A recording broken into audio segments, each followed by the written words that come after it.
2, 1. You are listening to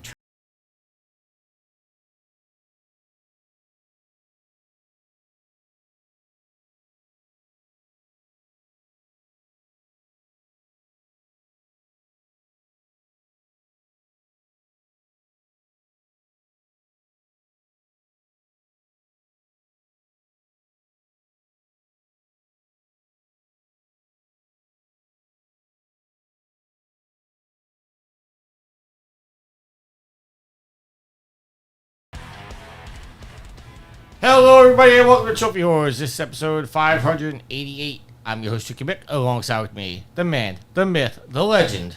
It's Alex.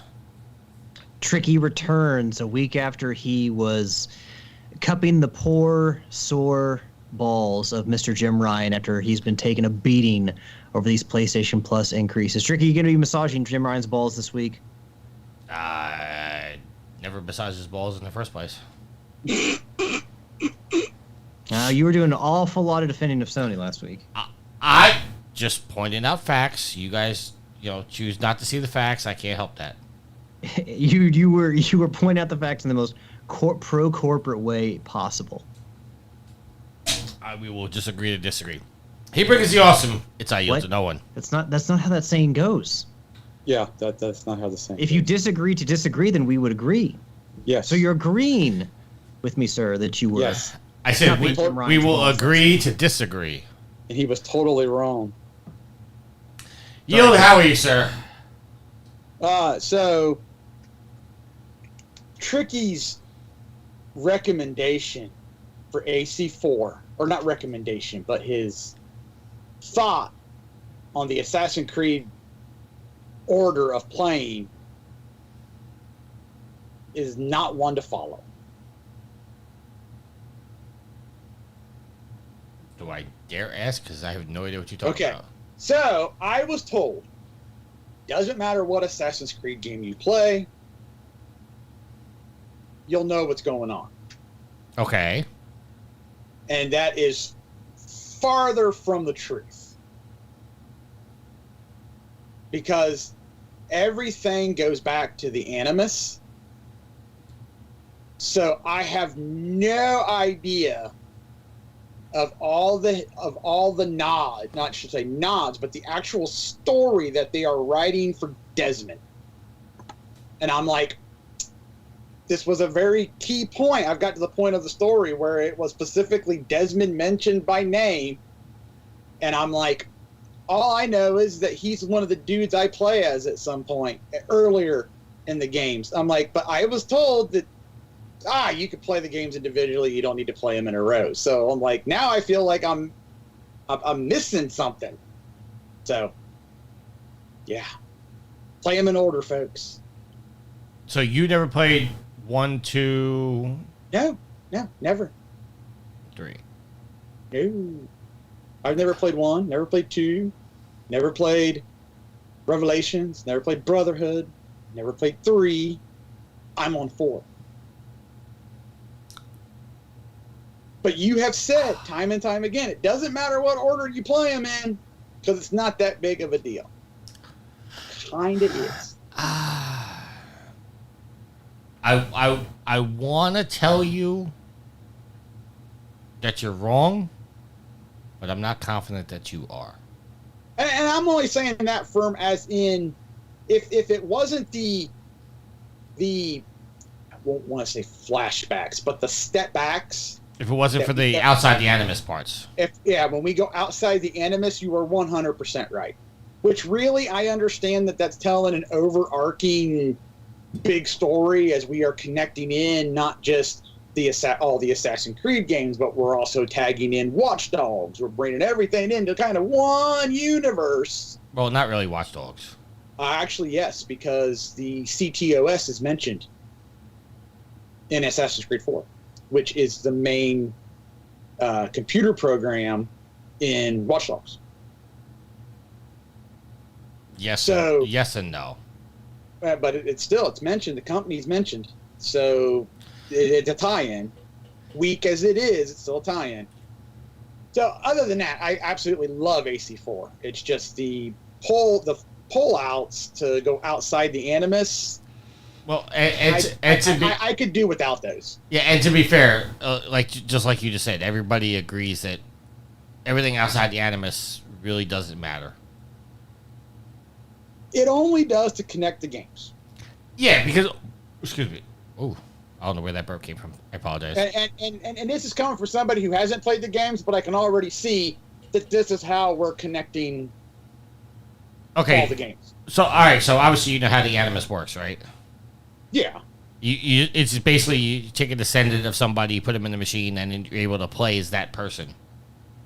Desmond just happened to be the connecting body of everybody, but see, I want to say something, but I don't know if it's a spoiler or not.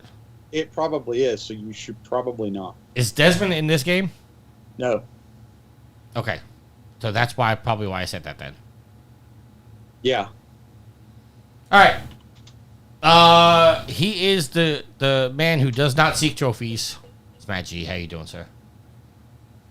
We have to add a fifth host to the show for tonight. Oh boy. My cat Narga decided to join us for tonight, so Cats are evil. he'll be sitting here Cats are evil. enjoying it. You know what? You're evil, Tricky. I am evil. But at least So I you're can a cat? At least I can admit it. But some people just can't admit cats are evil. Cats would admit they're evil, but they can't talk, Tricky. Oh, it's the way they look at you. With loving eyes and cuddly affection.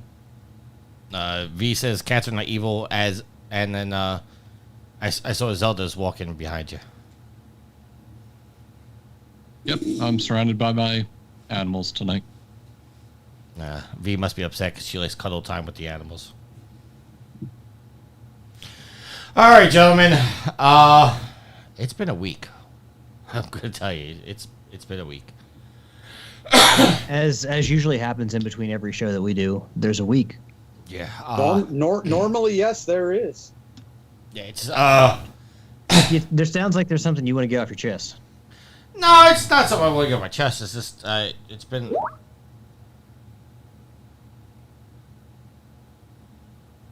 Sorry, I throw it off a second. Hold on. My audio apparently was going in between normal and echoing. Let me know if it changes, if it's still happening. No, it's just been a long week. Just a lot of stress at work, a lot of stress that you guys know about. At least I think two of you know about it. I don't know if Matt, you know about it. Just it's been a very long week. And then I slept for like 17 hours yesterday. So Nice. yeah. Alex, who likes to say that I never sleep, I laid in bed and I didn't wake up for like good 17 hours. I mean, to be fair, you do get sleep sometimes, but it's usually in like one lump sum. You don't get, a good amount of sleep every night. No, I get like Usually your 2-3 body hours. probably shuts down after a few days, and it's like you're not moving. Your head's sticking to this pillow, and you're under these covers, and you're not moving. Yeah, I normally get like 2-3 hours of sleep a night, and then I'm up, and then I'll stay up for like 5-6 hours, and I'll take like an hour nap. But it's just with the website and the podcast, and it's But that's my troubles, gentlemen. How are you doing this week? Don't Not everybody bad. go at once. I was gonna say not everybody speak at once. Yield's not bad. Matt, how you doing this week? Jerry's still out. We'll see what happens when Saturday comes through. Okay. That's a good point. I got the reference. I just don't have the argument. The Well, energy. Sunday is the first day of the week. Yes, I know, Yield. I just said Alex, how are you doing? I really have no complaints. It's been a pretty uneventful week. Except for Hulu changing your prices, huh? Well, they're not my prices. I mean, Ashley's the one who subscribes to that, so she's the one who probably got notification emails that I never saw. So that's why I was kind of surprised when I was, turn on Hulu for Athena while I was leaving her out while going out for a bit, and or no, I was going out to mow the lawn, and I was just leaving the TV on for her. And I open up Hulu, and it's like, hey, the Disney Hulu bundle is going to be $24.99 or the triple pack bundle, whatever it is. And I'm like, well, we're probably not keeping this because we have not watched Disney Plus, God, since Obi-Wan came out. So jump in that. Which is funny because if you just get Disney Plus and Hulu, it's only $10.99 a month. They charge you an extra $15 for ESPN. Oh, well, we never watch ESPN. So, I mean, I've been playing fantasy football this year, but I, have an app for that tells me what's going on. So I don't necessarily need to watch anything. Yeah. Yeah. All right, so let's get into our trophy counts. I am level 882, total trophies of 28,631 with 788 platinums. I've gotten a bunch of platinums. Nothing too significant. I would have one more, but I got screwed. And I'll get into that in what we're playing. Alex, your trophies, sir.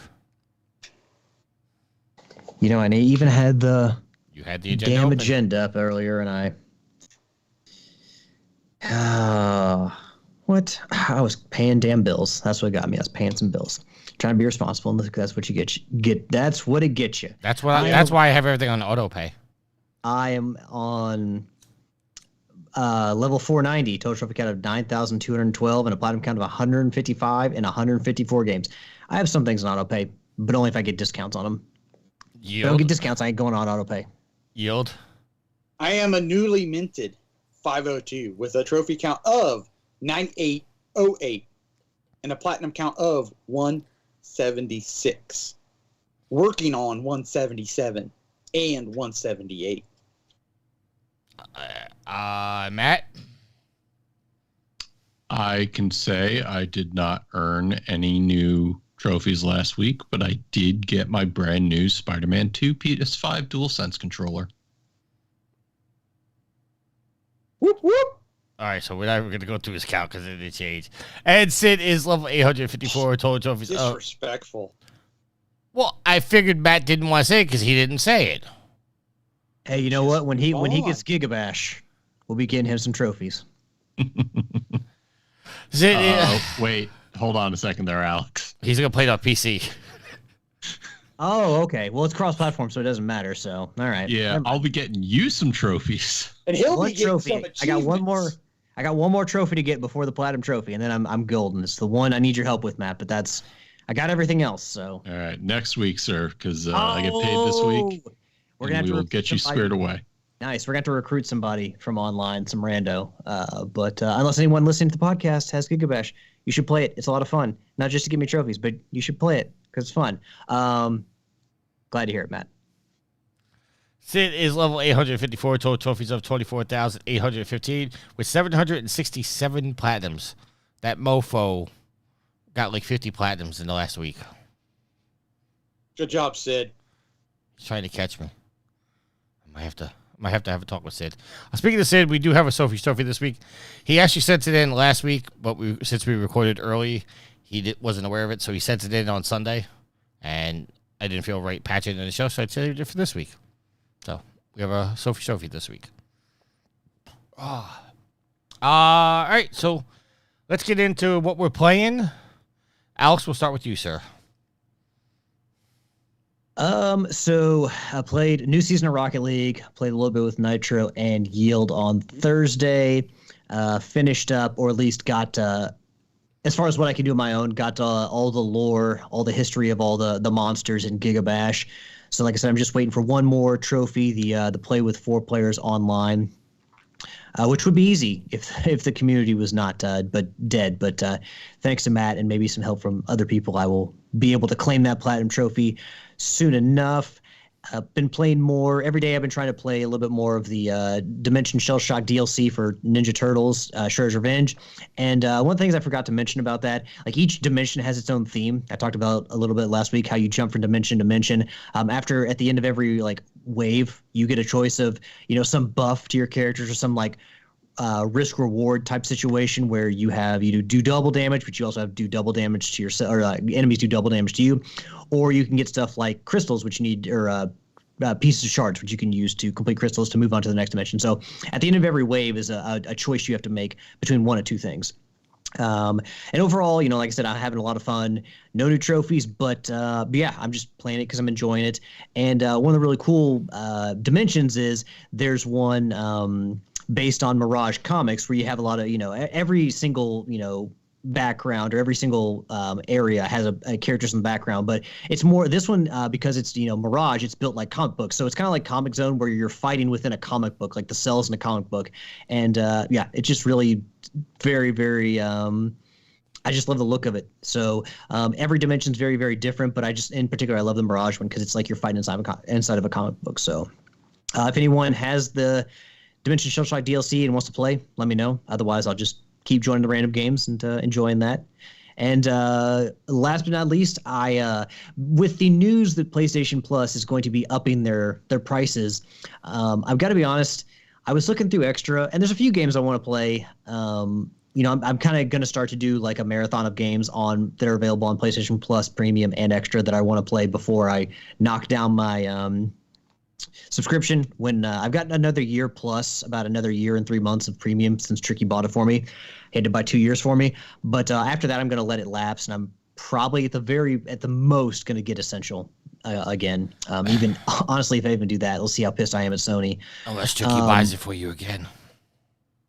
Well, if you want to spend that money, because now we're past the point. At this point now, if you try to buy it, you're up to the new prices. You'd have to buy You'd have to pay $160 because it's past September 6th.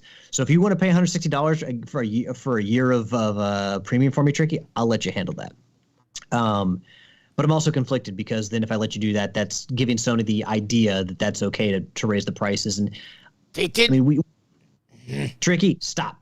They raised the prices. They did raise the fucking price. They raised the price. Okay, Alex, are you gonna pay more than what you were paying? Yes. Okay, I'm gonna pay more than what I was paying. They raised the price. But there's nobody agrees with you, Tricky. You're dying on that hill by yourself. It's a fact. You can't even debate it. It's a fact. We made our points last week, Tricky. If you want to talk about this, we'll do it as a separate discussion on this show. We'll continue it. But right now, talking about what I've been playing so I can get to everybody else and what they've been playing. Sorry. But I'm playing games that I want to play that are on the Extra and Premium catalogs before I knock down my subscription. So, I mean, some of the Darksiders games are on there. Genesis and 3, I haven't played either one of those. I'll probably want to play those. The South Park games, I actually started the Stick of Truth last night. So I've been playing through that a little bit, and I'm not really a turn-based, kind of RPG player or turn-based combat kind of guy, but I'm actually enjoying this game. So if you've ever played them, they're kind of like an episode of South Park. Really, well, I don't want to say that. It's much longer than an episode of South Park, but it's kind of like a movie where you have like, the cutscenes with all the characters, and you basically have like cutscenes with the characters that are like a cartoon episode, and then they are tied together by like moments where you're walking around South Park. And it's really, really cool to explore like South Park in an open space, kind of like a sandbox. You see it on TV, but then once you like play it in a real time space, like almost like a 3D space, it's really cool to see how the city's laid out and go into different buildings and stuff. I do enjoy that. But the humor's there. Like I said, it's like watching episodes of the cartoon, and they're all tied together by you wandering around, collecting things, scavenging for items and goods and resources. You get to collect all the Chin Pokemon for a trophy, which is really cool. I do appreciate that. The Chinpocalypse is the name of that gold trophy. But yeah, I mean, the combat's turn-based, so I'm really enjoying the humor.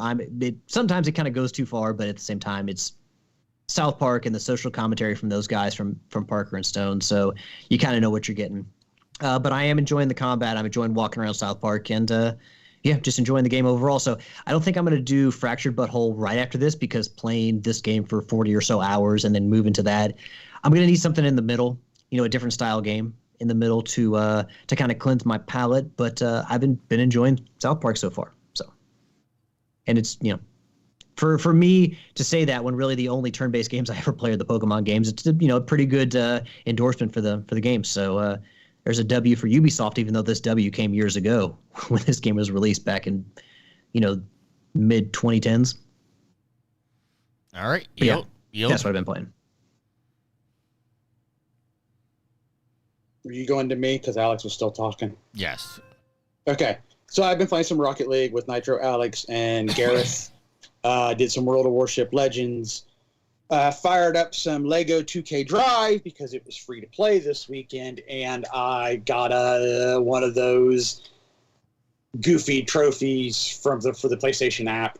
That's how I found out it was free, even though I believe it was Rick who also posted in the community this week or weekend that it was free. So I played that for about an hour. It's a fun little game. Definitely can tell it's kind of more geared towards kids, but it's not bad. I mean, it's a Lego game.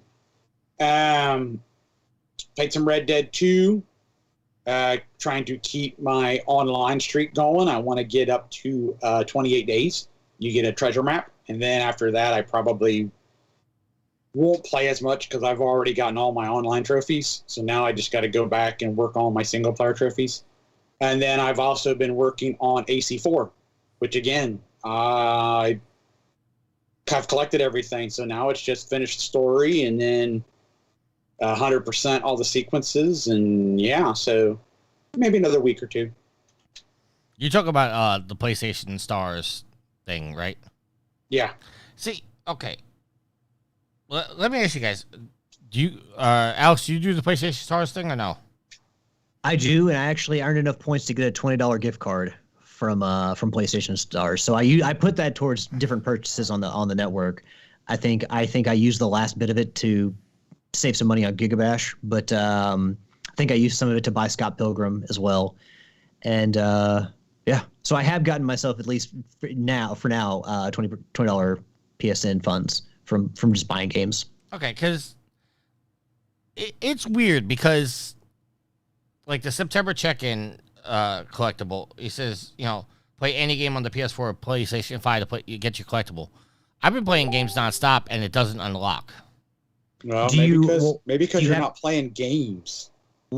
I'm playing. Yeah, you're playing. You're spamming. I'm playing. You're spamming. Okay, first of all, consider those games. First of all, those are jokes. Second of all, I've been playing Moss and Division, so it should have unlocked. Well, that's one game. Moss and the Division. That's one game. That's one game. What? There's two different games. No, Yield said you were actually. He was talking about real games. I said that's one real game. And I'm mentioning two games right now. Oh, tricky! Goddamn it! It's over his head, Alex. I'm trying to understand. Like he's trying to make a joke, but it's not funny. You're talking to the guy that swears that Sony didn't raise the prices. So Tricky, I think what the problem is, are you going into the app and accepting and initializing the check-in before you play? It's already started. Are you sure? Yeah. Because after I go on, because that happens to me, but once I go into the app and actually click on it and initialize it, after that, it then gets me the credit. There are some ones that you have to start, but there are some that are auto-started. Right, and the check-in ones where you just play a game that month, and those are auto-started. So, I don't know. It's weird. Sometimes it takes like a week or two of me playing games, and it will unlock. I don't know. All right, so I guess I've already started, but I played it a bunch. Maybe that's why Sony needs all the extra money to work on the PlayStation app. I've already started, so I played a bunch of nonsense games, which I generally do when I'm editing. I got the My Little Pony Platinum, a couple of the EU Platinums. Got Garlic. Garlic is a good game. Yes, you can get the Platinum pretty quick. You can get it in less than an hour, but it actually is a fun game to keep going. It's not easy. I gotta tell you. Hold on. Are you going to continue playing it after you get the Platinum Trophy? Because we know that you're very much like... Yes. Play and move on to whatever's next. No. Well, I am going to keep playing Garlic. I didn't keep playing it then because I was just knocking out Platinums. But, yeah, I'm going to keep playing Garlic. Garlic is... it's really fun. It's like Super Meat Boy type hard. So, it's pretty good. And then I've been playing Moss and... I beat that, and then that game could go burn in the fire for what it did to me. And then I started Moss Book 2, and I'm working through that now. Yeah, Moss kind of pissed me off a little bit. But it's a beautiful game. Moss. There's a trophy in the game for beating the entire game without dying once. And it's pretty easy. But in the process of doing that, I was trying to get another trophy in which you have to beat 2 screechers with another exploding enemy. And I killed them. V's laughing at your joke, Yield, in the chat. She said no moss, LOL. Yeah, no moss. But I killed them, and then I died. So now I got to start the entire game all over again to go through the game. And apparently the save technique that I was using, I didn't understand how to do it correctly. Because it says make another save file, which you did. But if you make another save file, it doesn't necessarily save that point of progress. It brings you back to the beginning. But it allows you to have everything with you, like all your collectibles. So I got all the collectibles. Now I just got to go back through the game and beat the game without dying once, which seems like a pain considering that you're not really gonna have any trouble with it until you get to the final level, in which something can one shot kill you. So well, like, Tricky, can't you just keep a file in the cloud? Yeah, that's the way you're supposed to do it. But I just made a separate save file. And then when I died, I started up the separate save file, and it started me at the beginning of the game. So. Wait, hold on. It started you at the beginning of the game on that separate save file? Yes. What? Can't you just save right before the final level, upload to the cloud, and if you ever fuck up, you just pull it from the cloud? Yes, that's the way you're supposed to do it. Why the hell aren't you doing that? Because I made a separate save file within the game thinking it would save me at that point.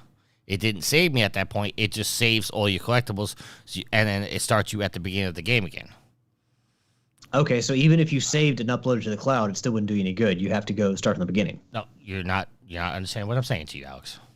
Oh, I saved the file. I uploaded it to the cloud. That's the way you're supposed to do it. I didn't do it that way because I made a separate save file within the game thinking it was going to save me at that point. I'm supposed to upload it to the cloud and then download it from the cloud every time I die. That's the way you're supposed to do it. I didn't do it that way because I thought the separate save file within the game would have solved that problem. I messed up. It's my fault. okay. Whatever you say, Tricky. Alex still doesn't know what I'm saying. Anyway, but yeah, that's what I've been playing. Matt, what have you been playing, sir? Did some Sonic the Hedgehog 2 on my Steam Deck. Just felt like playing back the old game again after Redbeard Rick's Sonic 1 challenge. So I decided I wanted to go through the sequel and, get all Chaos Emeralds and play through the game that way. So I've been doing that. I played more Armored Core 6, got through some missions. There's actually a point in game where you get to select which mission you're going on, and if you choose one or the other, it eliminates the other mission from you. So it was interesting to see what choices I can make in that game, and I'm just plugging away as is.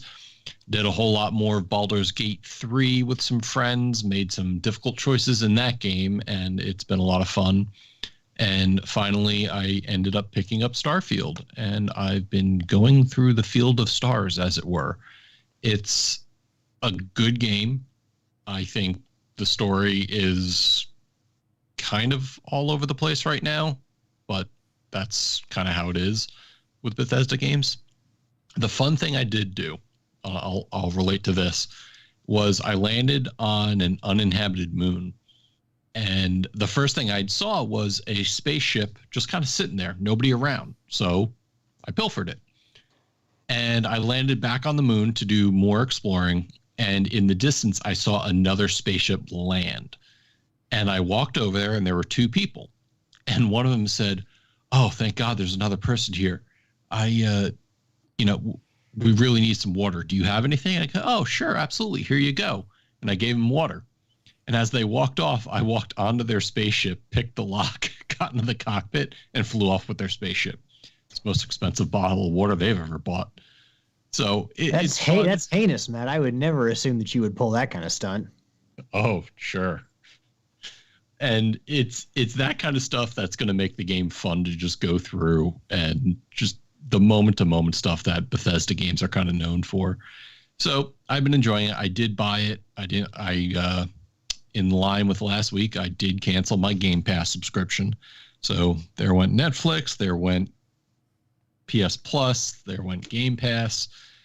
So I'm really downsizing a lot of my digital content, but I ended up buying it. I'm trying to figure out the best way to play it on my Steam Deck, because I've tried some of the mods. I've tried it on lowest settings. And on lowest settings, it'll be about 20 to 25 FPS, but it looks bad.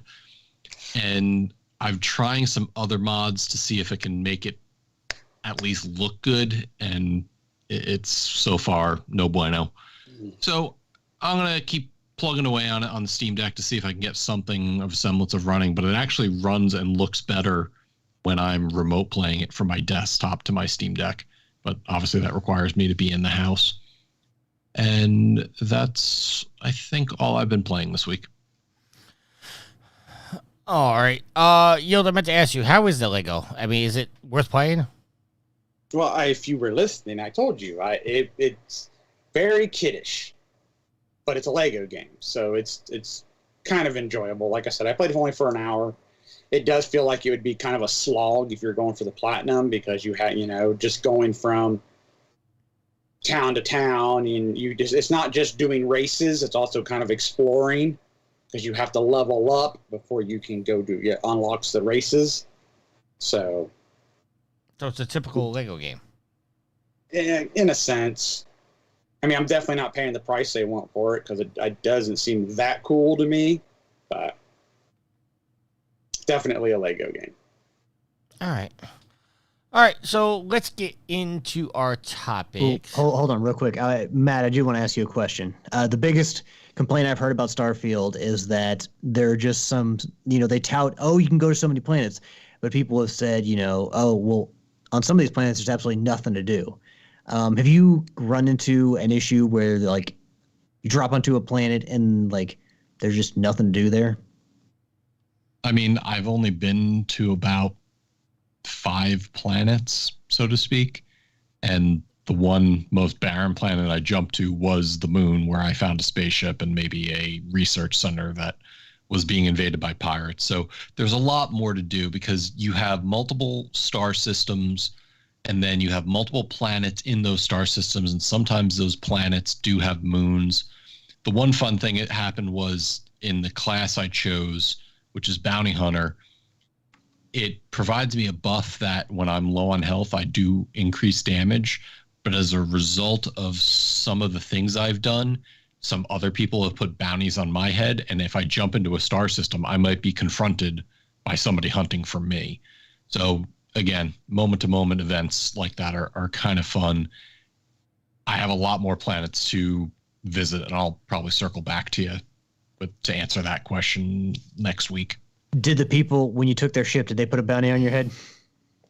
Not that I've seen yet. It happened right before the show. I wouldn't say that's out of the ordinary, that I might come into a system and somebody will say something about me having stolen a ship, but I guess we'll see.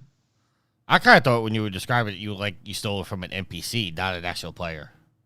It was an NPC. There's no multiplayer in this game. Oh, so never mind. I was going to say something that was going to be a little mean, but I'll leave it alone. All right, let's get into our topics. Our first topic is coming from IGN, and it's written by Taylor Lyles. Valve is about to make it easier to find which Steam games support PlayStation controllers. A post on the Steamworks dev page has mentioned developers now have the access to a tool that will allow them to specify whether their games support a DualShock 4 or DualSense controllers. In October, Valve will roll out a feature that displays information on the Steam Store and desktop app, which allows players to see which games support either controller. This includes a filter on the Steam Store to see if your games in your library support the feature. We're gonna go Matt first with this because he is more of the PC player. Matt, I never really asked you. Are you a keyboard and mouse player, or are you a controller with your games? It heavily depends on the game because FPS is mouse and keyboard. Action adventures I'll do with the controller. And for the record, I do use a Microsoft controller on my system. So is this something that is going to benefit you, or is this just something that just makes it easier, but not really that big of a deal? It doesn't benefit me personally, at least not at the moment, because I think there's very few, if any, games that support the haptic feedback or the what are those triggers, the adaptive triggers on the DualSense right now. But as Sony is realizing that there's a market for selling games on the PC, and you might find developers who make those functions work on a PC game, this is going to benefit gamers in the long run because you can bring all your features that you have on the PS5 over to the PC. And now I've got both my Xbox controller and a DualSense controller sitting right next to me in case I need it. And from a feature perspective, the DualSense is one thing. It's been out for almost 3 years now. I'm actually surprised it took them this long to make a feature for the DualShock 4. But that said, it sounds like, based off the article, they are also making it more available for devs to program the features into these games. So in the long run, it just once again shows that PC is really trying to take all the things a game does or all the things the consoles do and do it just as well. So that way all those console players can say, oh, well, maybe the PC is actually a viable gaming system. Surprisingly, I know Steam also supports Nintendo Joy-Cons and the Pro Controller, but it doesn't have that filtering aspect like it does, like they're trying to do for the Sony controllers. So I'm sure that'll come down the line at some point. Yeah, I got to get with you one time and figure out how to use my DualSense on the PC because, like right now, the Division has a PTS going out, public test server, for the new update, and I wanted to play it, but I can't because I'm not a keyboard and mouse person, and I couldn't get my DualSense to connect to the PC correctly. It connects to it, but it just doesn't control anything within inside of Ubi Connect, so maybe I'm doing something wrong. But I'll get with you. You may not. It's a fickle system. It's not like the drivers for it are readily or easily made available. So we can take a look at it. Yeah. Alex and Yield, I know you don't do a lot of PC stuff, but does this, do you have any feedback on this at all? I mean, sounds good. That's about all I got. I think that Sony further integrating or, having Sony and PlayStation games further integrated into Steam and PC is good for Sony and good for people, good for players. So, yeah, it's making it easier to find out how to use, your Sony things on Steam. I see only good things for players and for Sony itself. So, because it still is a relatively untapped market for Sony. They're still just in the beginning of what they can do on PC. So anything they can do along the way that helps them, raise awareness, I think that, it's good. Yeah, I don't play a lot of Steam games, so I don't know if this would really benefit me at all. Let's be honest, because they can do all the PlayStation portals, all the PSVR 2s they want, but really where they're going to grow their business is on PC. So that's really where I think doing the portal and PSVR 2 were a mistake, or two mistakes. I think they should have just focused on making sure all their stuff on PC. Don't just have one team, hire another team that ports stuff that gets stuff onto the PC. But they should have focused on their home console business and getting more things on PC, in a more timely manner and also more like smoothly to make sure that everything is, A-okay at launch and you don't have issues like you had with The Last of Us Part 1. Yeah. I don't know. I'm thinking the VR2 was a good investment, especially from what I've seen and playing. And I get how you feel, but it's one of those things where I tell people you don't know how good the VR2 is until you start playing it. Okay, but what have you seen recent sales? I have not, but have you seen recent sales data? Because it doesn't matter how good it is to play on. The Dreamcast was fun to play on, but we know what happened there. So what matters is Sony making enough money off of it? Well, I don't know. They haven't released numbers for that, as far as I know. And we probably know why that is, because if they were selling really, really well, they would be crowing about it. Well, I do remember us talking about how the VR2 is selling better than the original VR. So they did something right. I could do more research and bring a topic for that for next week if you guys want. But let's move on to our next topic here. This is coming from Eurogamer and is written by Oliver Mackenzie. Baldur's Gate 3 on PS5 is effectively the PC version at ultra settings. While Baldur's Gate 3, a PC-centric title, has shown much success on the platform, it has not been without its troubles. Act 3 has notoriously had some problematic performance issues. In about a month, Baldur's Gate 3 will launch on the PS5, and reports show the gamers will experience a performance level equal to that of its PC counterpart. Though the game is mostly suited for keyboard and mouse, the devs have worked hard to make the game playable via the traditional controller support. Unfortunately, as you gain more skills and abilities, the controls can become cumbersome. And unfortunately, the ability to use a mouse and keyboard did not make the transition. Performance mode targets the 60 frames per second mark, while quality mode targets 30 frames. Variable frame rate and additional resolutions can create varied experiences, but for a game like this, the multitude of options available to PS5 users and its future optimization patches are still in the pipeline. Alex, I'm going to go to you first, because I know you guys are looking forward to playing some Baldur's Gate 3. Does it make you happy that it's going to be on PC level status? I mean, yes. I know that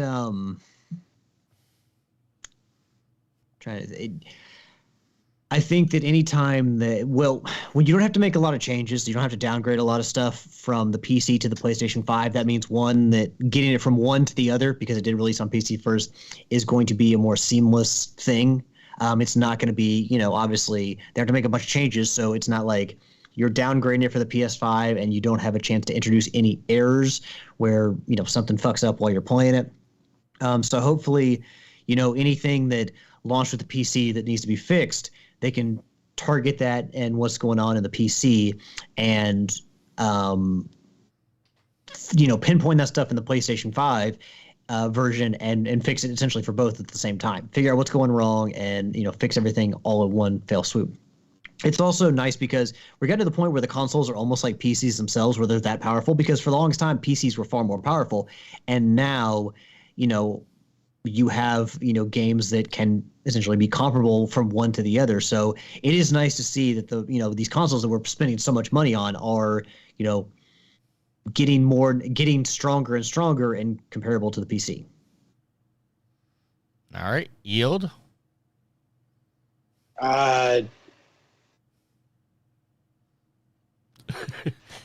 Sound like you're not interested in Baldur's Gate at all. I don't know if I'm going to play it. It's not really high on my radar. I mean, I guess it's good. To me, I could care less. Because if I want to play on PC, I'd be a PC gamer. I play on console. If it looks good, that's all I care about. If it looks good on my screen and it operates well, that's all I care about. I don't care if it looks better on PC. Don't care if the frame rate's better on PC. All I care about is if it works for me on my system. All right. And Matt. So this is where I'm supposed to say that, PC not only gets high quality, but fast frame rates as well. But on a game like this, that doesn't matter as much.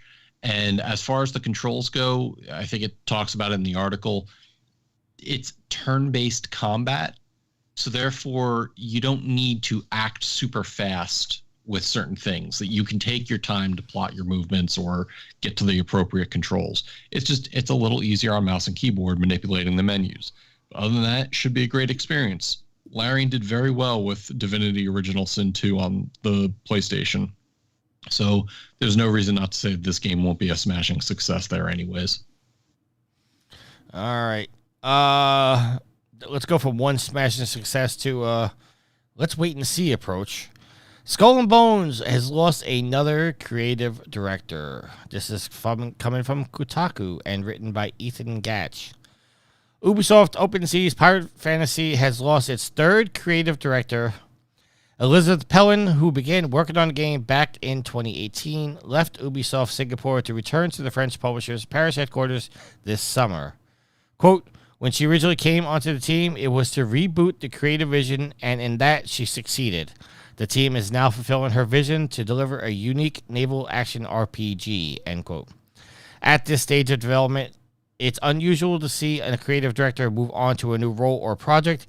However, two sources who wished to remain anonymous indicated that they're under the impression Pellin was supposed to remain until the end of the year.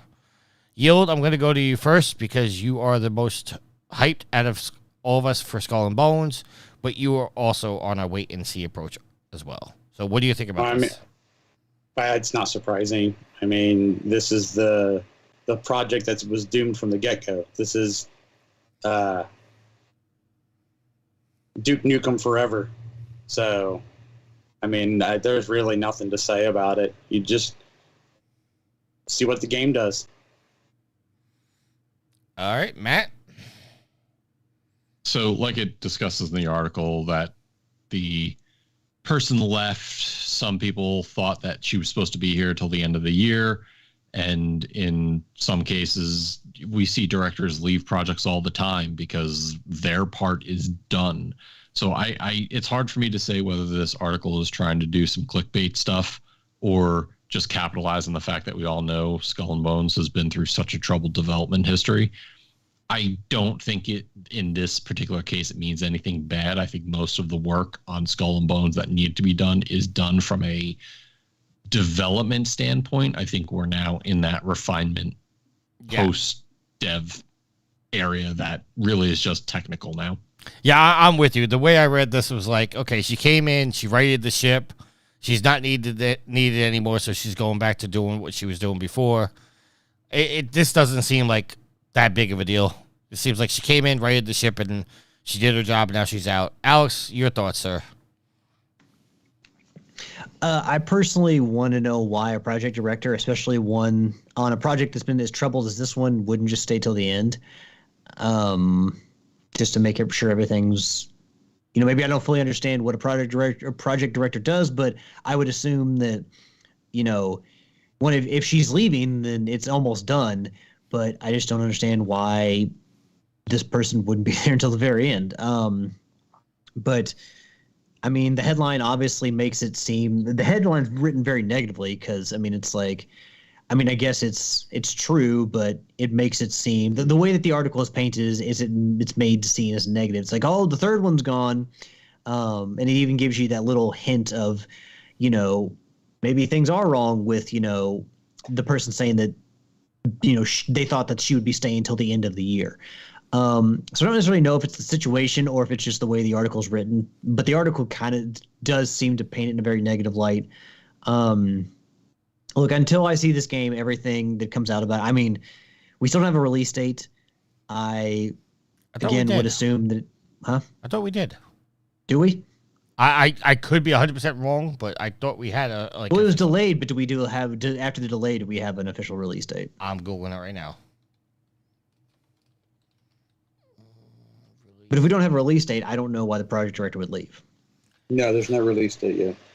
Yeah, it just says anytime before March 31st of next year.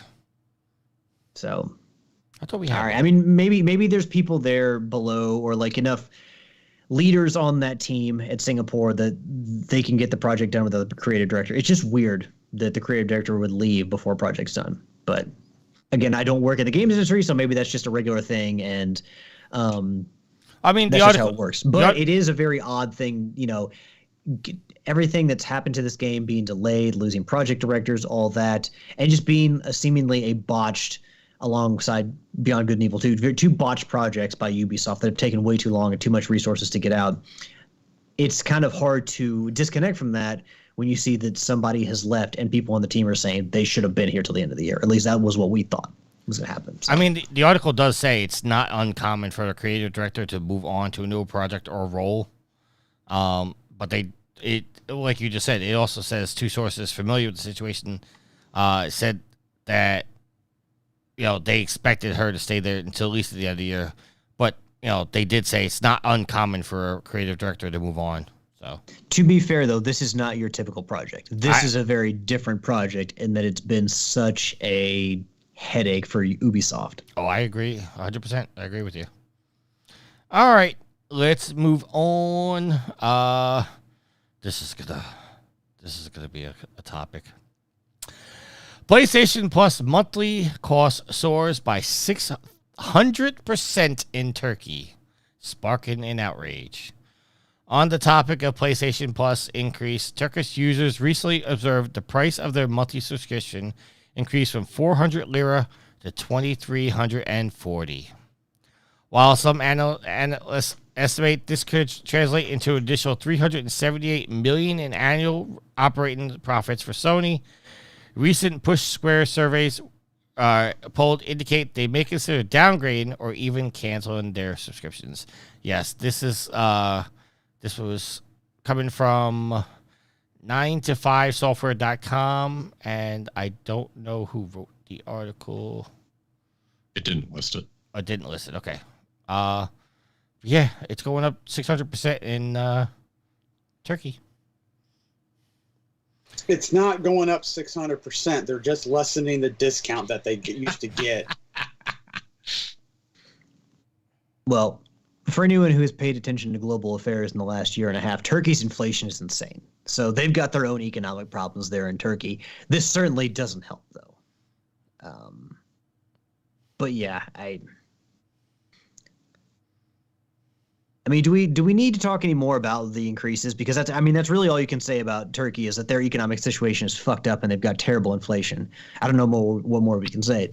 But as far as the PlayStation thing, Tricky, do we need to say anything more? Because I mean, as I watched videos this week all about it, people pointed out that they're charging us for internet. All Nintendo, Sony, and Microsoft are all charging us for internet, or charging us to play online when we already buy the game, even if we buy the game and own it, or at least own the license to play it, and we pay our internet bills, which I will point out that PC, they do not have to pay to play online. They can just play online. Correct, Matt? Yep.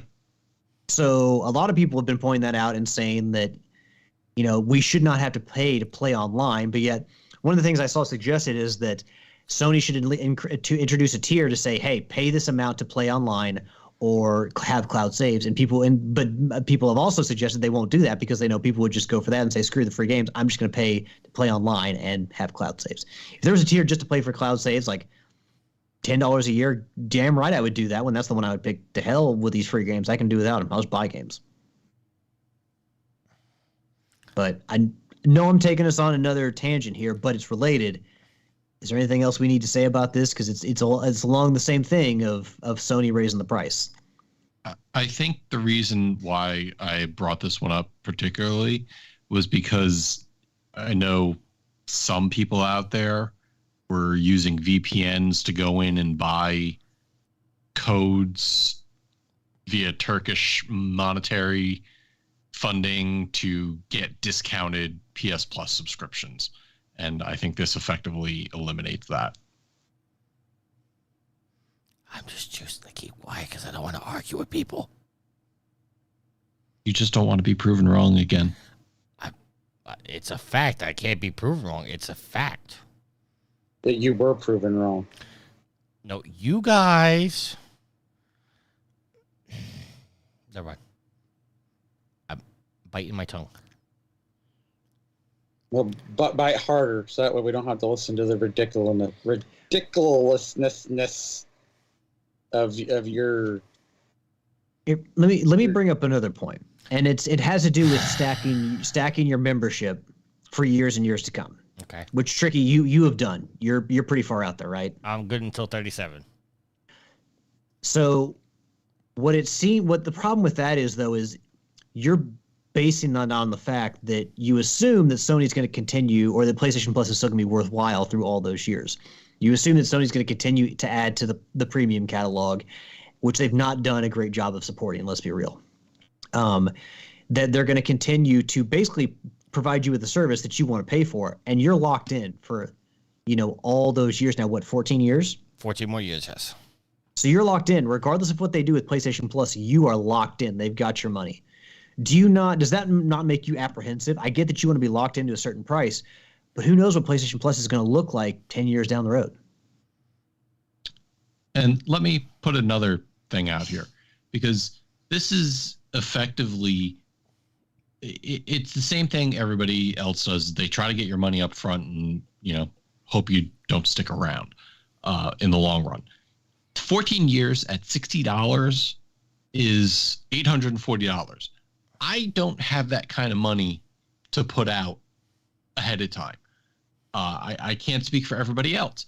I can't speak for the fact. I can speak for the fact that a lot of times that I buy these yearly subscriptions, it's because it is cheaper than doing month by month. Month by month may be easier to afford at the time than doing the whole year. But, if I'm making those kind of calculations to say, all right, I'll just buy the year instead of month by month, then I don't have the ability to pay for 3, 4, 5 years just to save that extra money year over year. And it's kind of a problem when you've got a lot of people, especially children, who are saving up for, their yearly subscriptions, doing side jobs, doing part-time jobs. And you're looking at it from an adult perspective, say, yeah, we've got jobs, we can afford things like that. But there's plenty of people out there who can't afford to just buy multi-years before the discount is decreased. So I just think it's something that we need to take into consideration, that not everybody has the ability to buy multiple years just to avoid the yearly increase. Okay. First of all, I giggled because I saw you put up the quotes when you said discount. Second, yes, I invested into Sony, but I also bought my multiple years when PlayStation Plus and Now were on sale. So I don't know how much effectively I paid. I don't really remember at this point. A lot more than $840. No, I think it was actually right. It was under $1,000. I know that much. But because it was $60 for Plus and $60 for Now at the time when I bought them, but I bought them on discounts. But I remember when I bought all of them, I spent less than $1,000. And it wasn't all in one shot. It was like 1 year I bought a bunch of years, and the next year I bought a couple of years.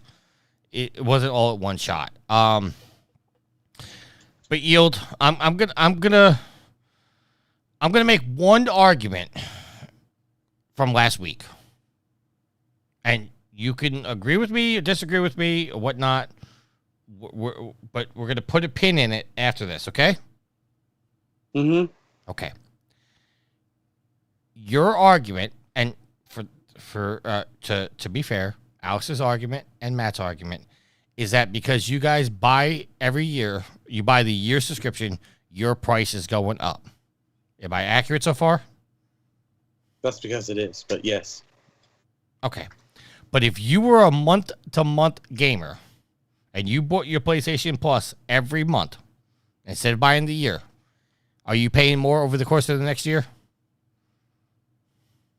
I don't know. Did they raise If the you're price? in Turkey, yes. No, they didn't. Because the month the month you shouldn't be buying month to month because that's a waste of money. Hold on. No, I agree with you on that. Wait. Hold on. I get where you're going. You're not going to get me to agree with you. But they didn't increase the price because if you bought, they did. If you buy month to month or you buy the 3-month subscriptions, you're going to pay the same amount that you paid last year over the next year and following years. Dude, you're talking to a brick wall. I'm not going to agree with you. If I'm paying more than what I was paying, my price was raised. Let's move on to our next article. Hashtag cancel PlayStation Plus. Let's move on to our next article. Hashtag not a discount reduction. It is a... Move on to the next article.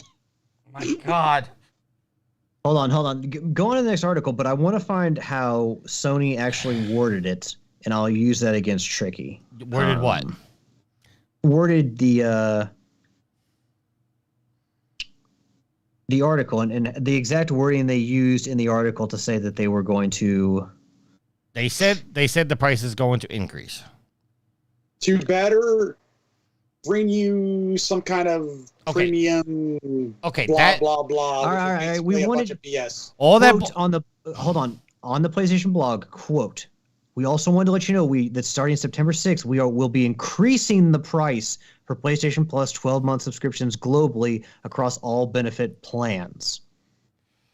I know that again.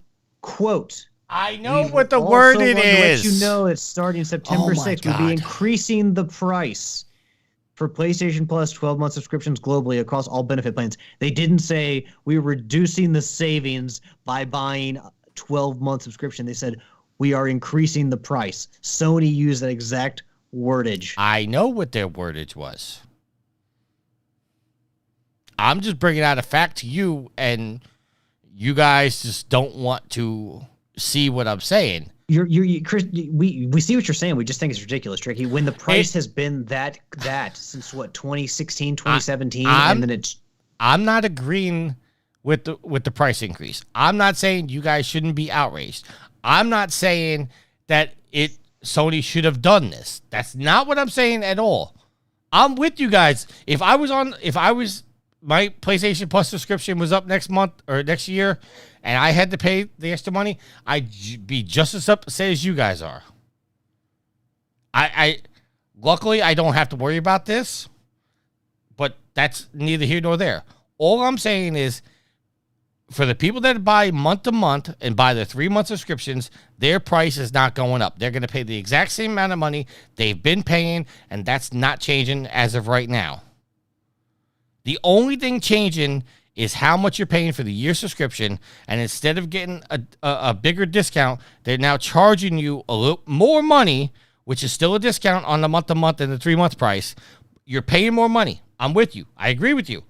It's not right, but they didn't increase PlayStation Plus. That's all I'm saying to you. If you were month-to-month or you bought the 3 months, you're paying the exact same price. This is only pissing the people off that bought the year or plan to buy a year to save money. They're not saving as much money as before. That's what I'm saying. Tricky, your argument is inherently stupid because by cutting the savings, you are increasing the price. Okay, we just see this in two different ways. You look at it. You are coming at it from the very corporate. I'm not. It's not corporate. It's a fact. You are shilling for Sony right now. I'm not shilling for anybody. Yes, you are. I'm using the facts that are right in front of us.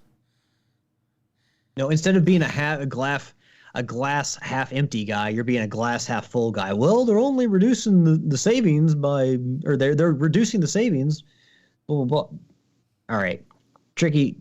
We're never going to see eye to eye, but there is a reason it's 3-on-1 in this situation on this podcast.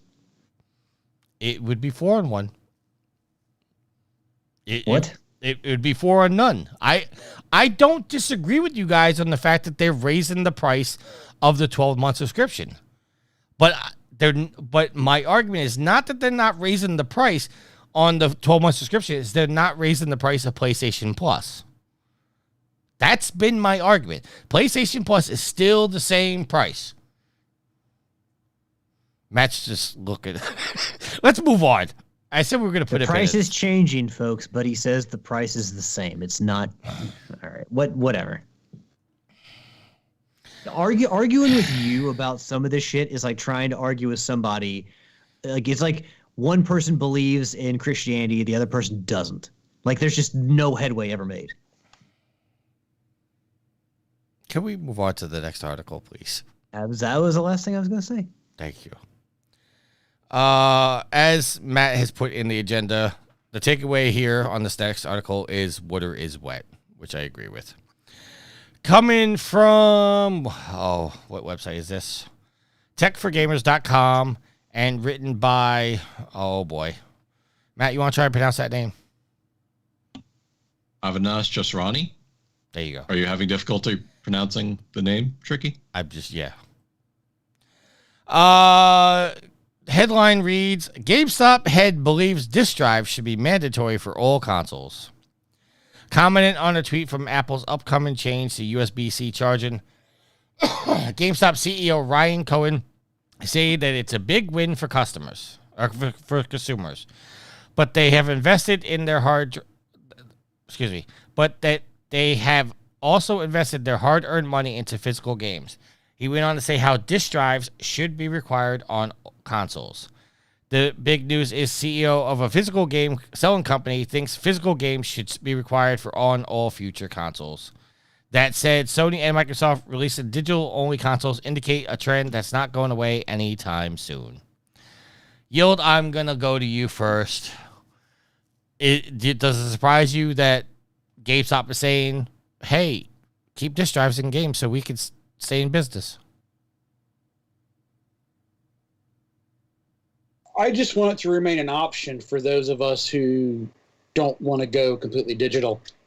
Because if Sony continues to raise their prices on their PlayStation Plus and people do not renew it, you kind of block the people who went digital only with their consoles, because now they can't go out and buy physical copies. And who's to say that they won't turn around and start locking you out of your digital content?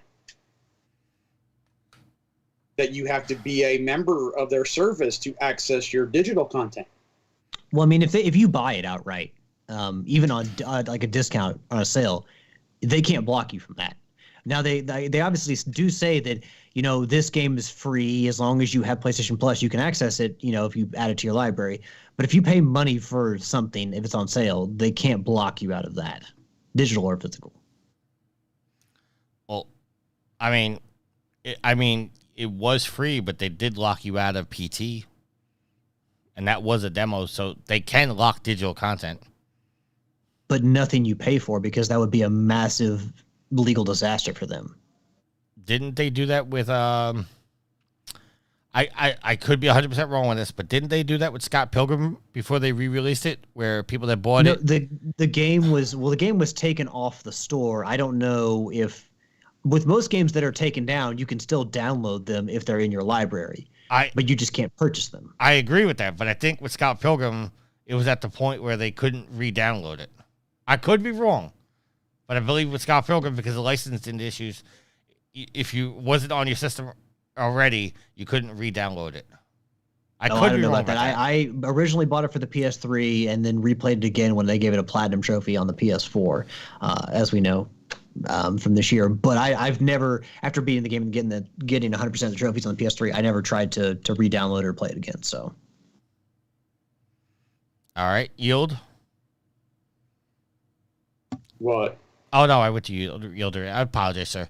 Matt, your thoughts on this, which I already know in the agenda. Well, no, I mean, it's a self-serving argument by somebody who sells physical games.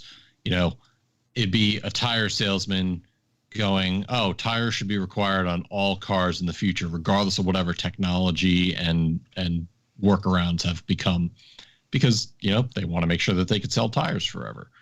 And I'm fine with that. Ultimately, I get it. I still think there's value in physical games. You're talking to a guy who still has a DVD drive in his tower, because I don't ever want to give up the ability to reinstall old games I have on disc. So it, like Yield said, it should always be an option. And we saw it coming through this cycle, and every time we get a new cycle of of systems. How much longer till the companies go digital only? My issue is people continue to expect that they're going to get better prices on things because they don't contain a part or because they don't contain something that the physical has.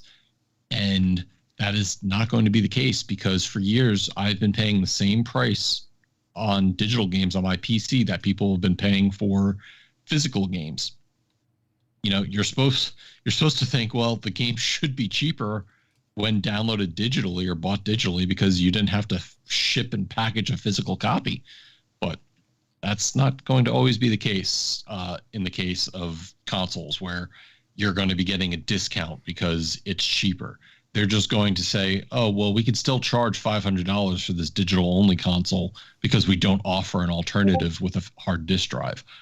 It's going to be the path we're going to see in the future. I guarantee it. And I just think it's interesting that this is another CEO celebrating when government gets involved in regulating a industry, because Apple certainly wasn't going to make the change, and they fought tooth and nail for it. And the basis for this tweet, and we didn't put it in the article, was now Apple's celebrating that they're bringing USB-C to their iPhones when it's as a result of legislation that forced their hand. So they're just trying to put it on a positive spin to save some face. And it's not saying that this isn't a move that shouldn't have been made, but if it takes the government to force your hand as a private entity, a regulator, or a company, it makes me question the overall efficiency of what's being done. Because if I agree with the government doing something, it's going to be scary. I just, nothing more I can say about this. Is like, this sounds like he's just, this is corporate speak, like saying, oh, you know, they got to have this console so we stay in business. We have physical media to sell and all this other stuff. I don't know.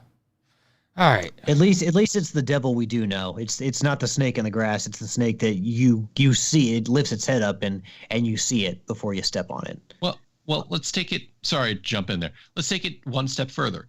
He talks about everybody spending their hard-earned money into physical games. What does future consoles have to do with that? Because there's no guarantee that our discs that we're going to buy now are going to work on whatever future console.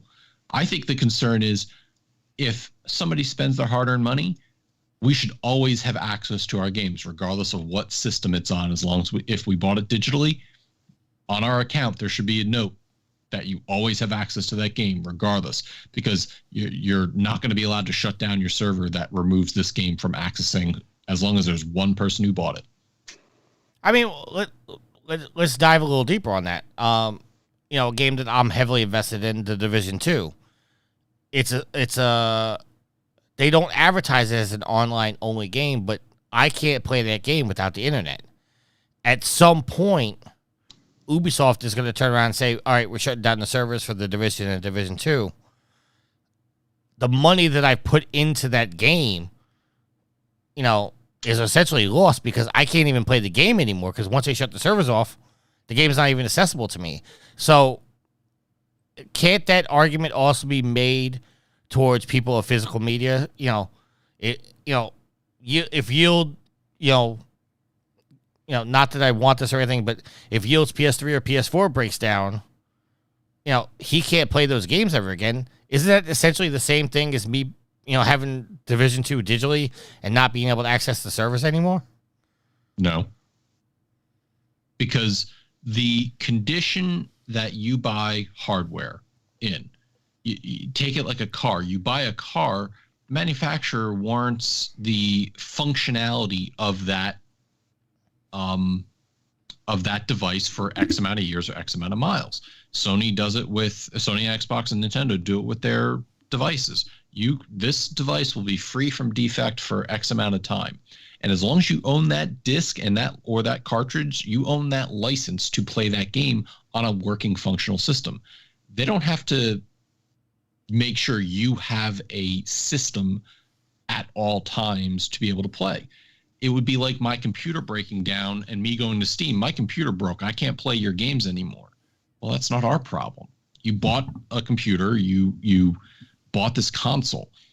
What you're talking about, Tricky, is if I buy this physical game, I should be able to play it 10 years down the line, regardless of whether my system works or not. If my system works, I should be able to play it. And what you do bring up is a very good point, that if they turn off services, and we've seen companies do this, if they're turning off service, they might turn around and say, listen, we know the server has only been online, or the game's only been online for a year. It's not where it needs to be. We're going to refund everybody their purchases and money on this. Look at what happened to Google's Stadia. But when you take that to the digital world, and not necessarily a physical game that you have and put in the system, you do run into an issue where digital games need to be made available for you to download at any point in time on the system that is intended for. All right. Yield and Alex, do you have any comments about what I asked? Nope. I mean, if they're going to make sure that all the games we can play, we own, have purchased, going forward are playable on a console, that's going to make the consoles that more expensive. Because now you not only have to play everything going forward, but also back. So while I understand that argument, how much are we going to be expected to pay for those consoles given that ability? So... All right, so then I have one more question for you guys, and then we'll move on. If the PS6 or the next Xbox comes out and they come out and they say these are digital only consoles, no disk drives, should Sony or Xbox have some kind of workaround where they say, okay, you insert this disc into the PS5, and we'll give you a code or something to download it digitally for the future system, or some kind of workaround where you can put your disc in, and then it will give you a digital version of it to play on your next generation console. Well, you mean like they do with movies where you got a digital code in some of them? You bought the movie physically and you got a digital code as well? I can't remember what the name of that was, but... Well, I mean... Essentially, yes, but that was you had the disc and you had a code for the digital. What I'm saying is, if Alex, you go out and you buy, not that you're going to, but let's say you go out and buy Assassin's Creed Mirage, but you have the physical disc, and then the PS6 comes out, and you want to play Assassin's Creed Mirage. Somehow you put the disc into something, a disk drive or something, and it turns around and says, okay, we're going to give you digital code for the PS5 version of Assassin's Creed Mirage so you can play it on your PS6. Am I confusing everybody? No, I see what you're saying. And the catch is take what Microsoft does with their backwards compatibility. You have to physically own the disk and put it into a system. But what you're talking about is removing the disk. The problem you have is if it goes to a digital only system, you still have to have the older system to put the disk in to verify to your account. I think they should do that because from a profit and loss standpoint, how much money are they truly making on games from older systems? I know they still sell PS4 games out there for use on the PS5, but yeah, again, it's digital. It's pure profit at that point. So, if you have a physical disc, you should be able to install it in somewhere and prove that you owned it at some point, but that is a legal mess in and of itself because games are licenses. You're not guaranteed to always have that license be active. All right.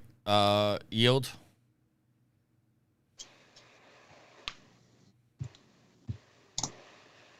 I don't even know where we're at now. Basically, if you go to buy your PS6 and they come out and they say it's going to be digital only. Okay, would you want Sony or something? No. You don't want Sony to do that. Well, no, because I'm not buying a game for my 5 to play on my 6. It's the same thing I do now. I don't buy a game for my 4 to upgrade it to my 5. I buy it for the 5. But I'm not calling you out here, but you're one of those gamers that, if you want to play a 5 or a 4 game, you still play it on your 4. You don't take advantage of the fact that you can play it on your 5. No, because the 5 with all the stuff that it's got in the bigger games, I would have to constantly be deleting stuff, especially if you're digital, and that's just annoying for me. All right, because I'm just looking at the fact that there are some TVs out there that only have like 2 HDMI ports, so you would constantly have to remove it, whatnot. I think most of the TVs in my house, I have 4 HDMI ports, so I can hook up multiple consoles to the TV. But for the people that only have 2, you constantly have to remove this port to plug this system back in. They just want the convenience of having all the systems hooked up to the TV at the same time. Some people don't have that option, so they would play their 4 games on their 5. So, all right, and we'll wrap it up with Alex. Alex, would you want Sony to find a way to import the physical games over to a digital standpoint on a digital only console? Hold on. Say that again. Import the physical games. Okay. Just a scenario. Like, okay, let's just assume you're a physical gamer. You buy all games you're physical. PS6 comes out. It's digital only. Would you want Sony to find a way for you to take your 5 games and give you a digital code so you can play it on your 6? And I pay no extra. That's another aspect to it, but let's just for argument's sake, let's say it is free. Well, then why wouldn't I want that? If they're going to give me an extra version of the game for free, I pay no extra money. Why wouldn't I want that? But if they charge you, you would say no? Which is what they do now. Well, I mean, if they charge if it's like, hey, $10, like, well, whatever. I play this game already. I have a PlayStation 4 still. I don't need you to, put it on my 5. Which is one aspect of the 5 that I do like, at least with the digital, is that you can basically re-download any game you played on the 4 and put it on your 5, and you can still play it on the 5 and not have to switch consoles. So I do like that aspect of digital on the 5. It's very nice. But yeah, I mean, if it's free, I would take it. And if not, I would not. So. All right. Catching up on the chat here. Saber, I don't know exactly every message what's related to, but he says true. Nintendo never lets you carry anything over. Only Xbox has allowed me to carry over games from 3 systems. This is why there are so many pirates. And then he says, I buy the PS4 other than PS5 anyway, deleting stuff because there's not enough space. He has a 3 terabytes still on the space, not enough space, no cloud gaming. That's a whole lot of comments to what we were saying that I missed because I was focused on the conversation. Saber, thank you for joining us. At this point, let's throw it across the pond to Sid for this week's Sophie's Trophy. Hello again, my friends. I'm back with another Sophie's Trophies. And as promised, I know you've all been waiting for this one, guys. It is my friend Peppa Pig. Now, much like the TV show, Peppa is really rather annoying, and nothing much happens. But let's get into it anyway. So, we have a platinum trophy with this one, guys. It is Friends Forever. Unlock all of the trophies in My Friend Peppa Pig. And then we have Daddy's Glasses, which is Find Daddy Pig's Glasses. Where's Mr. Dinosaur? Recover Mr. Dinosaur for George. So with each of these things, guys, there are set little scenes in the game, and you have to finish a scene to be able to move on to the next bit. But a couple of times you may have to swap around and just wander around, but there aren't that many areas. So whose tracks are these? Follow the tracks in the forest and find out who left them. The best snowman ever? Build a snowman in Snowy Mountain. What's in these rock pools? Find 3 different things in the rock pools. Now, that one, guys, it makes it sound like there's a puzzle to do, but there isn't. All you got to do is just press a button and the character will pull out bits of things from this rock pool. What are we on, guys? Rounding up the chickens. Take all of Granny Pig's chickens back to the coop. So this one is a bit of a puzzle. You have to go and head towards a chicken, pick a chicken up, and walk back and put it in a coop. So, yeah. Helping Tiddles the tortoise. Help Madame Gazelle get Tiddles down from a tree. So again, this is a little bit of a puzzle one because you have to go and get a ladder. The view from Windy Castle. Visit Windy Castle. And this one, guys, is always remember to eat your 5. Visit Potato City. This will be the last trophy that you get, guys, because once you've done everything else, then it gives you the option to go to Potato City. Collecting sticks for the campfire. Collect sticks to build a campfire in the forest. So again, much like the chicken thing, you got to walk around and pick up the sticks. And rocket to the moon. Take the rocket to the moon in the museum. So you visit the museum, walk to the end of the museum, and you'll get to sit in the rocket. I've been a bit facetious about this one, guys. It's okay for kids. I will say that. My little lad, he's 3, he's got autism. He absolutely loves Peppa Pig. And he sat there and watched me play through this game. It's only 45 minutes, guys. It's not long at all. But for a kid, it's wonderful. And the fact there's a platinum is just a bonus, really. You know, but don't expect much from it, guys. You don't do much. You just walk around a bit, pick a few things up, and that's it, really. But, I mean, again, like the other games, it's done by the same company. And it looks good. It looks like you would think an episode of the show would look. The voices are different though, so there must be licensing issues, I guess. But overall, guys, you want a quick platinum that you can switch your brain off, and if you've got kids, they'll sit and watch it with you, then it's perfect for that. So that's it from me this week, guys. I don't know what I'm doing next week. I'm going to try and find something a bit better, something that I can explain a bit more, because there's not much to this one. But I will talk to you again next week. Bye. Sounds like my type of game there, guys. I'm surprised you don't already have the platinum. Honestly, I forgot all about that I had it.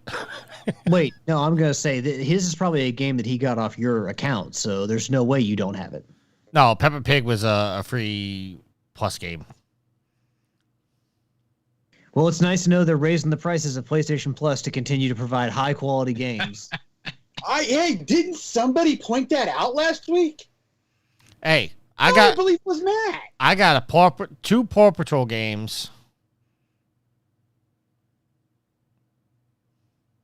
I expect there's more ridicule from you guys. I thought you had like you just kind of lost your train of thought. You were just sitting there in silence. Look, as Sid said, great for the kids. That's fine. But also, like, if you're going to say that that's what we're getting for PlayStation Plus, Tricky, and I'm trusting you're correct on that, the people who pay money for this stuff don't want that game. Like, make kids' games cheaper. Like, absolutely. Make them more affordable so parents can get them for their kids. But, like, Plus games, like, that's what you're giving out? You can't just go just for adult games. You can make... There are kids out there. There are 8, 9-year-old kids out there that have PlayStation Plus as well. Yes, their parents, Plus. But their parents are paying for Plus. Okay, so just make the kids' games cheaper for children. Make the children's games cheaper. And if adults want to pay $4 for Peppa Pig, then whatever. But if that's a free game you're giving away, Peppa Pig, for adults who pay for the service, no wonder people are going to be pissed when you're raising the price. Oh my God, Matt, you wanted to say something. I saw you getting ready to say something. Yeah, because no 8 or 9-year-old is asking their mom and dad to buy them PS Plus so that way they can get free games every month. No, if they're the probably kid wants Peppa Pig, they're going to their parents going, I want Peppa Pig. And the parents go, oh, okay, let me go get PS Plus on the off chance this game randomly comes out on the service. Oh, that's not what I was trying. What I'm saying is there's kids out there that have PlayStation Plus, whether they play in Fortnite or whatnot, and that the case may be. You don't need PS Plus to play Fortnite. You don't? No, that was like the big thing a number of years ago, that Epic was the only one that was able to fight back and convince Sony that they didn't want people paying for Plus on their service so that way they can actually get more subscribers. Okay, so all right, so Fortnite's a bad example, but my point is there's kids out there that are playing for Plus so they can play online. You know, it's just an added benefit that they can go onto Plus and be able to download these games. But are they playing for Plus? Who knows? There may be some parents that are not paying for Plus and kids are using their allowance to pay for it. But that doesn't matter. That's not the point that I'm making here. It's a weak point. It's like your debate about the less discount not being a price raise. This is going to go on for a while now, isn't it? Oh, I'm going to beat this horse until it turns to glue. I just think that parents who are paying for PlayStation Plus, I think most parents are probably paying their kids' phone bills. They're not going to make them pay for their own PlayStation Plus, I would assume.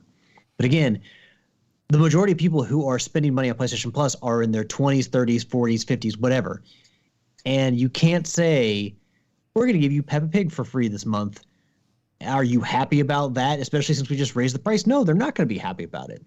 And if their children want Peppa Pig, they'll just buy Peppa Pig for their kids. All right, I just don't have it in me to fight you guys this week. All right, both me and V forgot to post in the Facebook group about getting listener questions. So we have no listener questions this week, unless there's some in the chat. Unless T Diddy is in the chat and can fire off some real quick. He is in the chat. T Diddy, if you have any questions, I'll give you, 20, 30 seconds to post some questions as I vamp here a little bit. I don't know what I'm vamping at because, the only way to vamp is to argue with you guys. And I don't want to argue with you guys because I love you all. Just move on to the topic of the week. Hey, my fantasy football just got an extra 7 points. That's awesome. How did your Bengals do this week? Oh, they got their ass smoked. Did they? Oh, God, yes. I've been watching on TikTok. There's some football analyst on FS1 that said that the Chiefs were going to go 20-0 and then they lost their first game.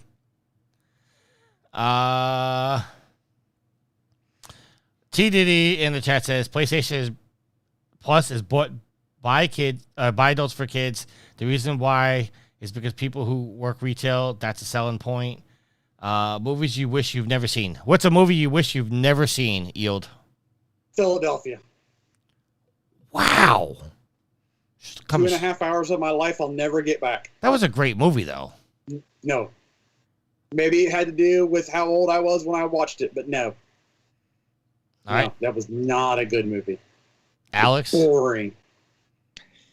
Yeah, honestly, I can't really think of a movie that was so bad that I'm just like, I mean, I'm sure there's been one. I just can't think of one that I'm like, nothing's coming to mind, I should say, right now. I'm trying to think. Oh, you know what? Well, I would want to see the new Halloween, the newest Halloween movie that came out last year, Halloween Ends, was fucking terrible. I kind of wish I had never seen that, but then also I would have been curious as to how everything ended, so I would have wanted to watch it anyway. But knowing what happened and going back and be able to race that Halloween Ends. Halloween Ends. Halloween Ends was terrible. All right, my answer, Showgirls. Matt, movie you wish you've never seen? Abandoned with Katie Holmes. I think we've done this question before because I remember these answers. All right. He goes on to say the Jets will win tomorrow. Hopefully. I want to see Rodgers do well. You know what? I hope so, too, because I got Rodgers and Wilson on my fantasy team. Who are the Jets playing tomorrow? Buffalo. Ooh, that's going to be a tough game. Buffalo's been pretty good. And hey, your G-men aren't off to a good start, by the way. I know they're losing 6-0. Yeah, they had their field goal blocked and ran back for a touchdown. That's not good. So, well, it's great for me because I got Dallas as my fantasy defense. Why would you do that to me? Because Dallas has a good defense. They get a lot of sacks and turnovers. All right. Next question from T. Diddy as I run to the bathroom. If you could have a female lead in a video game, what would it be? Go around the room. I'll be back in 20 seconds. A female lead, I'm assuming just an actress, a specific actress. I don't know. I need a little bit more lead on that question. I might put Jessica Chastain in as Aloy in Horizon. Yeah. Who else? I'm trying to think of some games that I've played that have a. Oh, I see what he's saying. He said any video game that's already been made and switch it to a female. Oh. Oh, okay. I think they're solving this with Grand Theft Auto, but like Grand Theft Auto 5, throw a female lead in there. Okay. Let's see. Thinking. Well, I mean, Uncharted's already done female leads with Nadine and Chloe in Lost Legacy, so can't do that. A lot of games lately are having female leads. I mean, Coco Bandicoot was a playable character in Crash Bandicoot Warped. She was not the lead, though, but I still think, I don't know, Crash is still the one to go with there. Okay, you're taking the question differently than I was. I was thinking, like a female celebrity as a lead. Well, he answered it later in the chat because we asked for clarification. So he wants any video game that's already been made and switch it to a female. Oh, didn't see that. Appreciate it. Sorry. All right, so continue on. Sorry for derailing. I was just thinking, I can't really think. Nothing is coming to mind.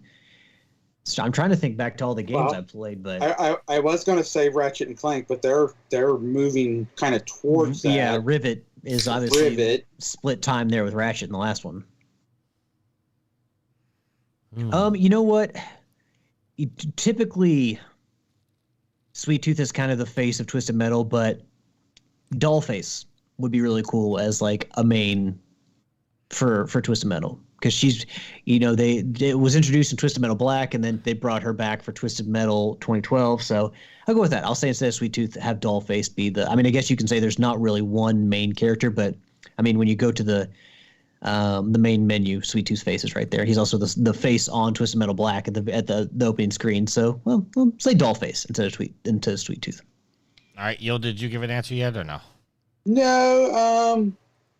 You know what? Replace Rico Rodriguez in Just Cause. Okay. That would be interesting. Matt, your answer? I said female lead in Grand Theft Auto. I think we're getting that, aren't we? That's what I said, which is why it's an easy answer for me.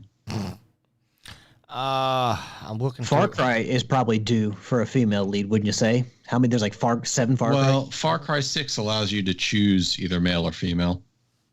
Ah, okay. Assassin's Creed Odyssey As well, yeah. And but even Assassin's Creed Unity, or what? No, it was the London-based one that allowed you to have both the male and female. Was that Syndicate? Syndicate. I believe so. Yeah. Yeah, that's my favorite Assassin's Creed game. But you played as a male and a female. Yeah. But in Odyssey and Valhalla, you got to choose whether to play as a male or a female. I think you could actually switch back between the two within the game. I'm going through all my platinums to see. The problem is I've got a whole bunch of spam I got to go through. Trying to think of any game that I played.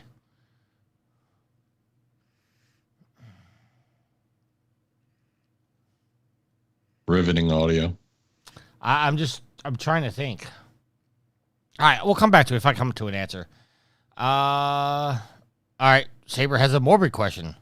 If you died today, who would you leave all your stuff to? Matt, I assume your answer would be V. You would assume correct. Yield? Well, if I don't know, because I'd be dead. But who would you want to get all your stuff? Your wife?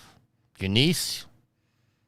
It would probably be kind of divided up amongst everybody. The wife would get the most of it, but because she wouldn't care about the video games or nothing like that. So that would go to some of my nieces and nephews. The problem playing is too much spam. Is I haven't seen a real game in a couple scrolls. Wait. I haven't played a real game in Hey, ages. Matt, you need to clip that right there. Alex, your answer? I'm like Yield, where I would divide it up. I mean, like I would give Ashley quite a bit, but also like my mom, I would give my mom some money to help pay off her house. I would also want to give money to charities, like animal charities and other things. So I mean, it wouldn't just go to one person. I can't say that I would just give it all to one person. I would like to divide it up amongst things. All right, so my answer to this question is obviously everything's going to go sweet on D. It's already in my will and whatnot. Answer to a female lead. I think I have a good answer. How about Spider-Gwen for a Spider-Man game? A really good answer. I think that'd be intriguing. All right. Next question from T. Diddy. Classic cars or modern? Alex will go to you Classic, first. easy. I mean, classic, yeah, but to be honest, I don't really care about cars all that much. I mean, you take them on the road, they get hit by rocks, they get scratched up and dented in parking lots. I'm not a big fan. Cars are one thing I don't care about. I will drive a Toyota for the rest of my life and be just fine. All right. Yield, any particular classic car that you... No, there are several that I would like to have. All right. Matt, classic or modern? As an owner of both, I'm going with modern because there's way too much convenience and life improvement devices in there to make driving enjoyable. All right. I have to go modern as well, but I do have one classic car which I've always wanted, and there's just no way in hell I would ever be able to afford it, and that's Eleanor. From if you guys ever seen Gone 60 Seconds? Yep. That car is just fucking sexy as hell. Oh. Yo, you know what I'm talking about, right? Yeah, I know what you're talking about. Alex? Say something really mean. What were you going to say? No, because I would I wouldn't mind having that either. Correct me if I'm wrong, Tricky, but isn't the car in Twisted Metal, Peacock's Twisted Metal, isn't that also named Eleanor? Was it? No, it was something else. No, Evelyn was the car. Evelyn. Okay. Yeah. Oh, God. Yeah. Calm down there, Tricky. We don't need you pulling a Harley Quinn on us. No, I just I'm remembering the video of I think I shared it with you guys. Some dealership has it, but it's listed. They want $450,000 for it, but it's not even like a real original parts. It's got updated modern stuff in it. Like they got a CD player in it instead of an 8-track. 67 Shelby Mustang GT 500. Oh, my lord. The one from the movie, $2 million. All right, let's move on before I have too much fun. All right, so our topic of the week. We're going to be covering E3 here for a little bit, gentlemen. This article is coming from gamesindustry.biz and written by Christopher Drigg. PAX organizer Reed Pop and the ESA have mutually separated from their agreement to run E3. A quote from the ESA: "We appreciate Reed Pop's partnership over the last 14 months and support their ongoing efforts to bring the industry and fans together through their various events, end quote. Reed Pop quoted as saying, "We have enjoyed our time working with the ESA and appreciate their commitment to the games industry as a whole," end quote. This is, of course, E3, which got canceled last year, so Reed Pop never actually got to run an event. And E3 2024 is still in doubt as of this writing, but we do know that it will not be at the LA Staples Center, which I think is called something else now. But where it's normally held, they announced that they're not going to be there. So if E3 2024 does happen, it's going to be happening at a different location, not necessarily LA. We've gone over E3 a couple times. You know, you guys pretty much agreed that E3 is pretty much dead at this point. They did say that they're trying to revamp it and whatnot. Some suggestions I've seen on Facebook is that E3's major downfall is when they started letting the public in, which I tend to agree with. But overall, do you guys want to see a revitalized E3? And does it surprise you that Reed Pop has backed out of their deal? Reed Pop, of course, is the people that run PAX. So, we'll go to Yield first.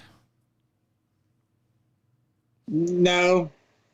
E3, you would have to get the entire industry to go away from their little shows that they're doing and go back to the way it was, and you're not going to get that. All right, Matt. And like Alex has said, as much as I enjoyed kind of that week of getting all these trailers and stuff, I think I like a lot more getting smaller doses throughout the year. Although, personally, I think sometimes the whole focus on one game instead of this is what we got in the pipeline annoys me, but it's no different than there were announcements at E3 that I just rolled my eyes about. So that's it's a wash at that point for me, if I look at it that way. All right, Matt. Listen, I'm the poster boy of loving to take the week off so I could watch all the coverage. I remember the time watching Tech TV or G4 or whatever else was back there so I can catch all the news coverage, because when the public wasn't allowed, the only way you can get anything was by the journalists reporting stuff live. Otherwise, you were waiting for a while to come out there. And once they allowed the public in, it started becoming a little more mainstream that they could afford to, that there was ways for them to transmit all the events. But now in this day and age, it's not needed anymore. And frankly, it did more to serve the ESA than it did to serve the public's knowledge. But again, now with all of the different directs and state of plays and game previews, we're doing just fine on getting news throughout the year. I still kind of wish it didn't go the way it did, just for nostalgia's sake. But Jeff Keighley's doing real Lord's work trying to keep that feeling alive with Summer's Game Fest. All right, and Alex. I've said it before. No, I don't care about E3. There was a time and a place for E3.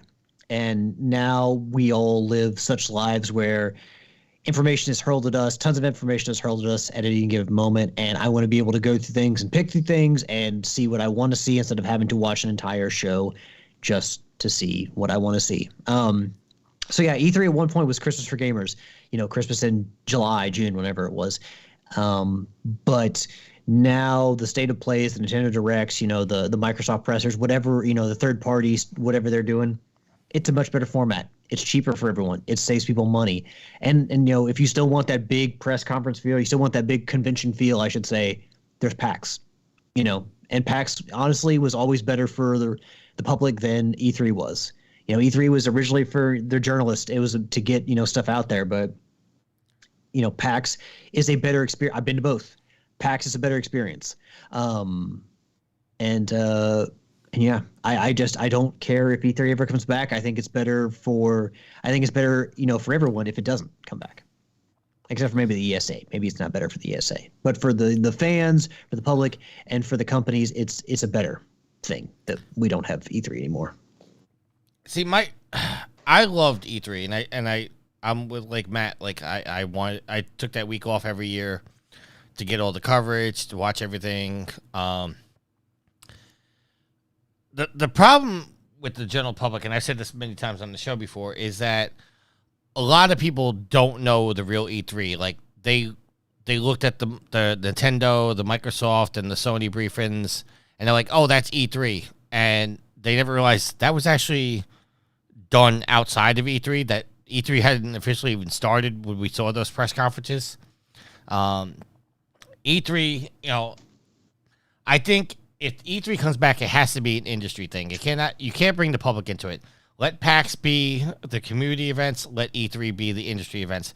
Because as speaking from a journalist point of view, and not to say like I'm a journalist, but as a member of the industry, so to speak, it's so hard to cover things at PAX because of the crowd compared to E3. Because when E3 was just industry only, I could go from appointment to appointment to appointment, and there was some kind of structure there. With PAX, it's like I get to an appointment, and it's like I'm standing around for sometimes 10, 15 minutes as the developer is finishing up demoing their game to somebody of the community, which is great, but it just, it backs me up, and I can't get... So now my half-hour interview just got cut down to 15, 20 minutes, and now I'm rushing to the next appointment. So it was... I love E3. I love the trailers. I love the big things, the big showcases.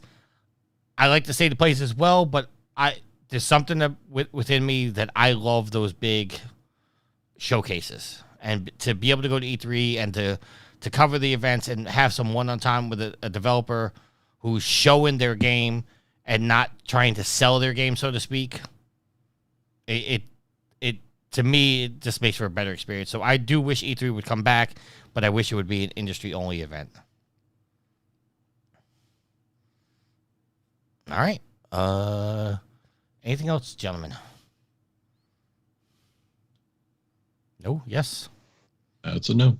No, right. I think we're good. All right. So let's close up the show. Let's do some shout-outs. Matt, we're going to start with you first. Shout out to my wife, Veronica. Thank you for being awesome as always. Shout out to the Channel 3 community. Saw Dan Tucker, saw Darth Smeagol jump in there right at the end. And shout out to Tricky, Alex, and Yield. Thanks for another good night.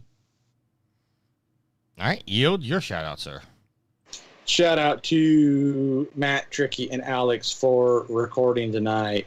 Shout out to Gareth, Nitro, and Alex for Rocket League.